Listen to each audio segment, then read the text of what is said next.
Hello, everybody, and welcome back to the No Bad Dogs podcast with moi, Tom Davis, America's Canine Educator. Thank you guys so very much for joining me, and welcome to 2019, and welcome to the No Bad Dogs podcast, the podcast where we love, live, and of course, work with dogs. So, I want to thank everybody for listening and watching on my YouTube channel. We're going to try to do one podcast a week and two YouTube videos on my YouTube channel a week as well. If you haven't yet, in the search bar on YouTube, just type in Upstate Canine Academy, subscribe to my YouTube channel, turn on the notifications, which is the little bell next to the subscription button that'll notify you when I upload. A lot of free content, a lot of cool stuff.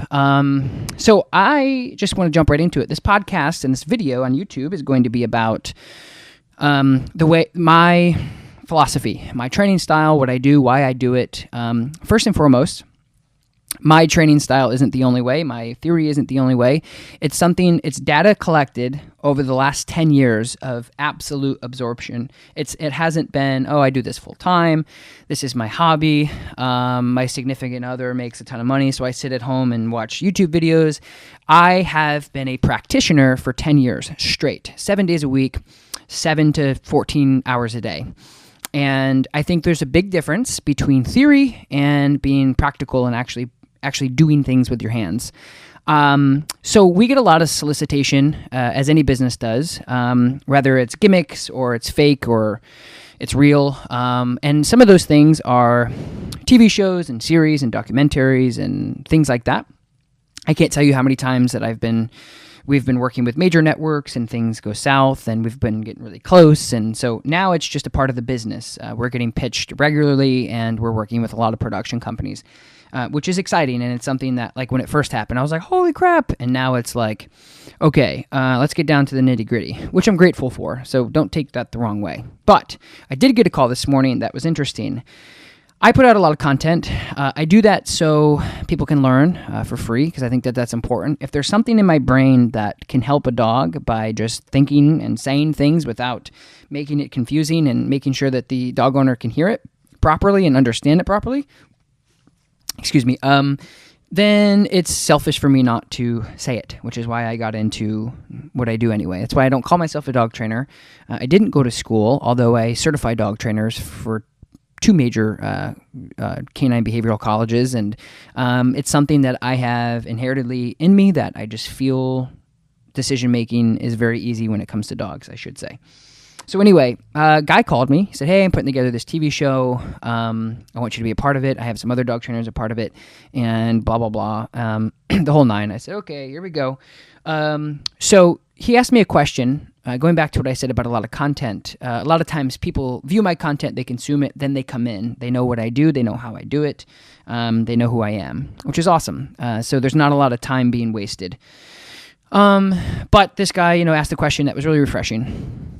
And again, I've said this many times, my way isn't the only highway. It's something that it's all the data collected and like, hey, this guy's been doing this for this long with this many dogs. What does he do? The other thing that contributes to this is I am not really a dog trainer, and I'm not a behavioralist. I just know my way around dogs and their minds, the way that they think. But I also know, and I specialize in relationship building. 9 times out of 10, I would say any problem you're having with your dog is going to come from your relationship.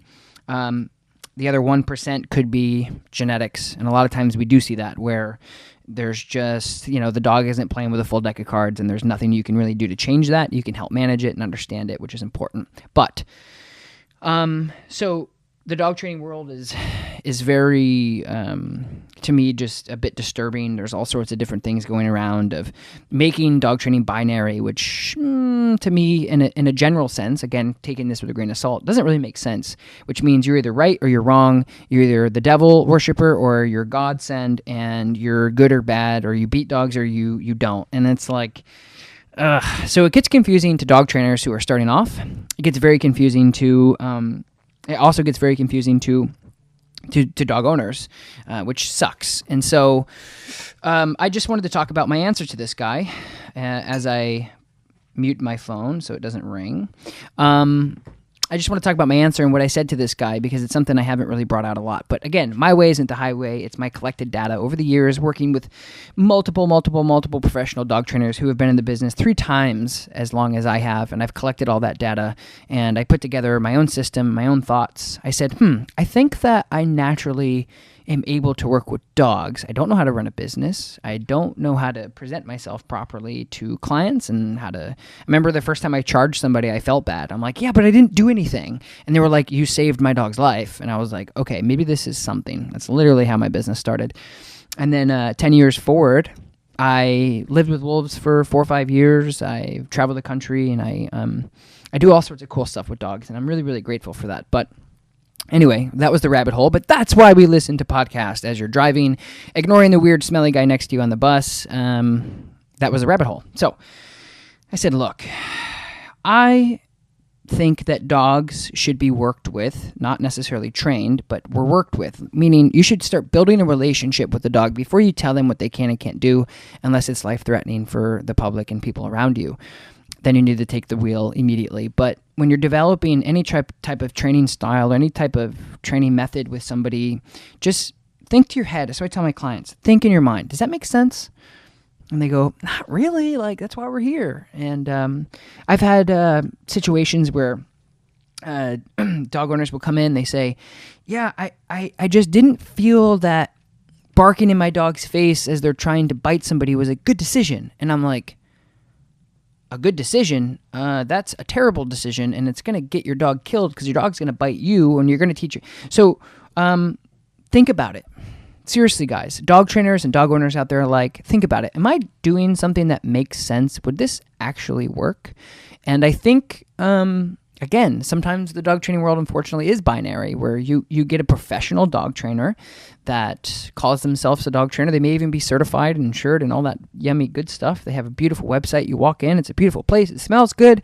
The owner's sitting there smiling pretty, and they say, when your dog tries to bite another dog while you're on your walk, I want you to dump buckets of water on them. I want you to bark at them in their face. I want you to bite them in their face. Just because they're a professional and just because they have fancy things hanging on the wall, guys, doesn't mean it's the right decision. If you find yourself scratching your head going, I don't think buckets of water on my walk with my kids is really reasonable. I don't think that that's going to work. I don't think that these things are going to work. Then don't do it. Plain and simple. Find somebody else. But again, the dog training world is so estimated as far as what people can do with social media and things like that. But I think it's important to just do what makes sense. But anyway, another rabbit hole. So you're still ignoring that person next to you on the bus that smells and is reading a weird book. Okay, so I'm going to get right into it. I'm sorry.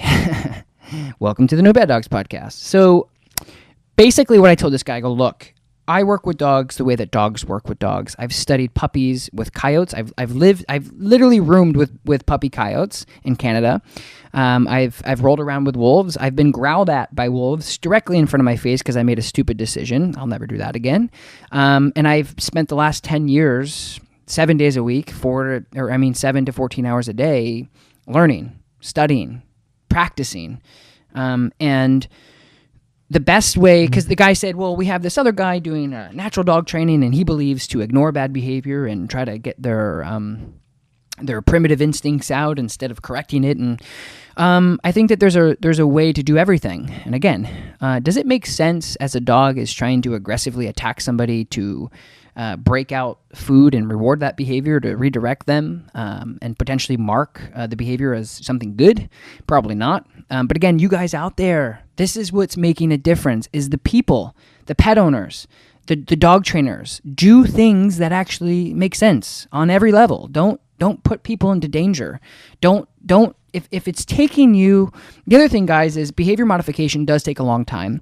Granted, take this with a grain of salt. If you're doing dog training and your dog is still reactive after 2 weeks, 3 weeks, a month, which I've heard and seen, you might want to move on. You might want to go somewhere else. It probably doesn't make sense to be there anymore. That's really, really important. But it's equally important to just make sense. Say, okay, I have an issue. I'm not a dog person. I don't know what to do. And you go to somebody and they say, hey, when your dog barks at somebody, give them a hot dog to redirect them. So anyway, again, take that with a grain of salt. Don't come down and say, well, this one time maybe it has worked, but just make sense of things. Rabbit hole again, damn it. So anyway, I told this guy, look, when you're working with dogs, understand the dog. When you bring home a dog, they're dogs. They do things differently. They think differently. We become in an ideology, tribalism way of, I love my dog. Therefore, there's this thing going around, I think it's the United States, is death before discomfort, which means people are actually euthanizing dogs instead of correcting them. You get a dog out, they jump on somebody. Instead of correcting the behavior, it'll go to a certain extent where they're like, I'm not going to correct my dog. I'm not going to put a collar. I'm not going to put a leash on my dog. I'm just going to ignore it. And if that doesn't work, we're going to euthanize the dog. Or it could be something a little bit more drastic or dramatic where the dog is attacking chickens. And they're like, gosh, I can't teach the dog that that's bad through punishment or aversive. I can't. Well, why? I know, wouldn't that be terrible if you taught the dog that what they're doing is bad? No, we're just going to kill the dog because I don't want to cause the dog any pain. And so I see that a lot. And I work with dogs the way that a mom would work with an 8-week-old puppy, or the way that I've seen puppies born and I've seen them grown up. And that's part of my job is I can't responsibly tell other people what to do with their dogs if I don't know what dogs do with each other. And there's so many people out there today stating natural dog training is this, that, and the other thing. Well, actually, on the contrary, if you look at natural dog training, there's a lot of aversive. There's a lot of pain. There's a lot of discomfort to dogs. And again, take that with a grain of salt, but it's true. When dogs and puppies are these little hamsters that you've never seen, because you get your dog when they're 8 or 9 weeks and they come with a little bow and they're cute as hell. You don't see the process of their brothers and sisters being born dead next to them in the real environment. And you don't see the mom grab 2 or 3 puppies at a time and almost swallow them and throw them back into the whelping box because they walked away. Because if you did, you would understand a little bit more of like me correcting this dog with pinching it by the back of the neck versus, what I saw the mom do when they're squiggly little slimy worms that can't open their eyes is nothing. But we come into an ideology and again, almost a tribalism approach of, I don't want to hurt my dog. I love them. One of my buddy, John, out in California, I Pity the Bull, says, if you love your dog, train it. And it's so true. And the way that I've been saying it is, if you love your dog, lead it. And it's so important to understand that don't think of your dog as something that can't take pressure, something that can't learn through aversives. I do a lot of operant conditioning. It's a Skinner theory, which basically means the subject learns through discipline and or reward, which means if you do something right, reward the dog. If they do something wrong, teach them. And I think the term correction and the term I think just correction is a good way to put it. Just scares people off because they're like, oh my God, I don't want to kick my dog. I don't want to hit my dog. I hate when people do that. I get in consultations and people are like, I just don't want to like hit my dog. That's like something I'm not into. And I'm like, holy what are you talking about? Who would hit your dog? Like, what are you talking about? But anyway, rabbit hole. So I told him, I said, I think it's important for people to just understand dog behavior. I think that there should be a rule or some sort of test that people should go through, like an online test of like, okay, I need to know what a dog is. They will go out, roll in a dead skunk, eat a cat next door, eat the cat poop out of the litter box, come up and lick you in your face like nothing ever happened because they're animals. And we're looking at them like, oh my God, that was Fluffy. Why did you kill Fluffy? We've known Fluffy forever. Oh my God, that was the skunk that we see every night. Dogs do not care at all. They're animals. They see something fluffy that makes a little chirpy noise that run across. They have a prey drive. It kicks in. They kill it. Right? They see a little kid walking over that punks them in the head with their baby bottle as they're sleeping and they bite the kid. Oh my God, the dog's aggressive. Well, maybe. Or maybe you should just teach your kids and be a little bit more mindful that you have a dog and you have an infant. But anyway, rabbit hole. I just want people to know. I want people to understand there's so many different ways to work with dogs. But I think if we go back on the primitive, primal, instinctual way that a mom raises their puppy from puppyhood to adulthood, if we didn't take the puppy away from their mom at age 6 months, the dog would be pinned. The dog would be hurt and whine. That hurt, Mom. Why'd you do that? All these different things. And that's natural. That's a natural approach. That's the most natural thing you can do. What is natural dog training? To me, natural dog training is trying to represent as much as humanly possible what naturally would happen in an environment that is literally primitive and primal, out in the wild. What would happen if a puppy tried to attack a bear? Mama puppy would come over, grab the puppy, pin it on the ground. It would squeal, it would hurt, and the puppy would go, "Oh my God, that was bad." And then the next time the puppy saw a bear, it would think twice and possibly save the dog's life. So for me, natural dog training is actually, if you look at it, the way that we train dogs is very far from what's natural. We can use things and gimmicks of natural dog training to attract people to say, we are naturally going to outlet the dog's behavior into something, to have them tug on something, to release aggression and release energy. That could work, but you're taking the word natural and you're really being transparent about it. That's really not that natural. In a natural world, if a dog was being restricted by a rope, which would never happen in a natural world, and they were trying to go after another dog, and there was a cat that ran across, they would actually outlet their behavior on that and try to kill it. So anyway, this podcast and this video is about teaching people that working with dogs naturally, you should probably do a little bit of research on the way that moms and the way that coyotes and the way that wolves work with each other. And I see a lot of comments that I absolutely block. I block people and I delete them because my YouTube channel and my podcast and all these things are something that we are growing together as a community, and it's really awesome to see people get better. I get messages every single day of my life, people telling me how I've changed their life with their dog, and for me, that means the absolute world. But there are people who just trolls, absolute trolls. I go to their YouTube. They have 0 subscribers, 0 videos, nothing. They have nothing, but they want to sit there and talk about scientifically. They say that, well, yeah, scientifically, sure, but be a practitioner. I can't tell you how many dogs' lives I've saved by going to the vet with a dog that the vet said to put down, and I say, are you reading this behavior, or are you just observing? Are you actually handling, or are you just theorizing on what should happen and what could happen? Which is not their fault. Veterinarians specifically, a lot of times in vet school, it's science and medicine, as they should. I don't want to go to the vet and them not know about what medicine to give my dog. But at the same time, we have to step away a little bit from all of these different tests that and we don't know where these tests are coming from. We don't know. People just they do ideology, right? They see something they like. They see a headline of "Scientists now say from Oshkosh B'gosh University that correcting a dog is inhumane and will less likely have the dog behave properly." Blah blah blah blah blah, and then they see that it's what they wanted to see forever because they don't believe in punishing their animals, and then they troll and they distribute their information to everybody. Let's just not do that, people, and let the people who have been practicing. God, I can't talk today. And let's let the people who are actually in the trenches working with these dogs every day and let them figure out what works and what doesn't. Because if they're in the trenches every day working with dogs, chances are they wouldn't have arms by the 10th year because they've been bit so many times, and that's how you learn things.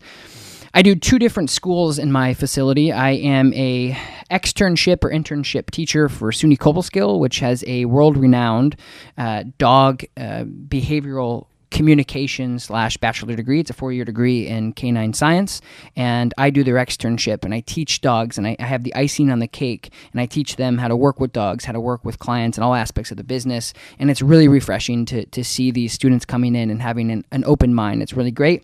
I also do an externship for the Animal Behavioral College, and I also work with a lot of their students, teaching them how to work with dogs and really understand the benefits of just being like, look, take a step back, go, does that make sense? No. Are you going to get bit? Yes. I can't tell you how many times people come in with a 1-track mind and they leave with a 100-track mind because they're like, wow, I don't want to get bit again or whatever. Anyway, off topic, but guys, I'm probably going to end it here, but I think it's important, again, I'm going to say this again, to just realize that do what makes sense. Do what your gut tells you to do. That's how I work with dogs on a daily basis. My schedule is chock full of clients from when I go in until when I leave, and I never know who's coming in. I never know their issues. I just do what makes sense and be intuitive. Listen to your gut, study, but also be a practitioner.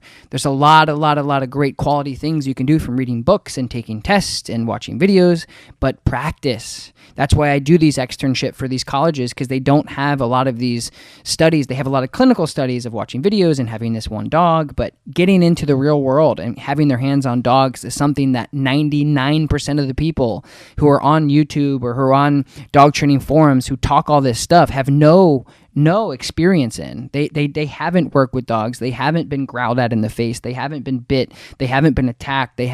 None of these things are happening. They're presenting their ideology of what they feel deep down inside, and that's not what's good for the dog. That's what's good for them, and that's not fair. That's selfish. That's much like, oh, my dog loves all these scraps. Of course they do, but it's going to make him fat, obese, and then die at an early age, get diabetes, get hip dysplasia, all these fun things. Killing them with kindness will ultimately always lose in the dog training world. Make sure that you guys are doing what works.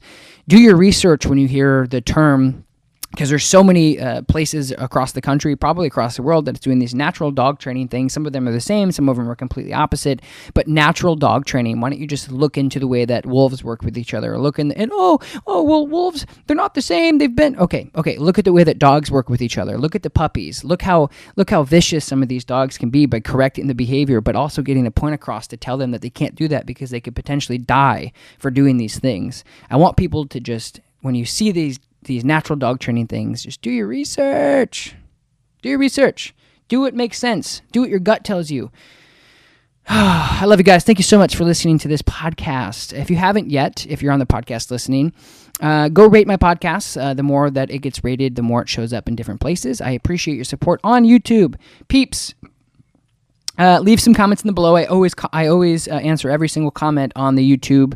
And then for you on the podcast as well, you can go over to the YouTube, watch this video form of me actually doing this, and you can leave your comments and questions in the comment box. I'll answer all of them. Excuse me. So thank you guys so much. Like this video, subscribe to my YouTube channel if you will. I will talk to you guys next time. I appreciate you guys so very much for listening. I appreciate you so very much. I appreciate you so very much for watching. This is the No Bad Dogs podcast with me, Tom Davis, America's Canine Educator, and I will talk to you guys next time. Peace!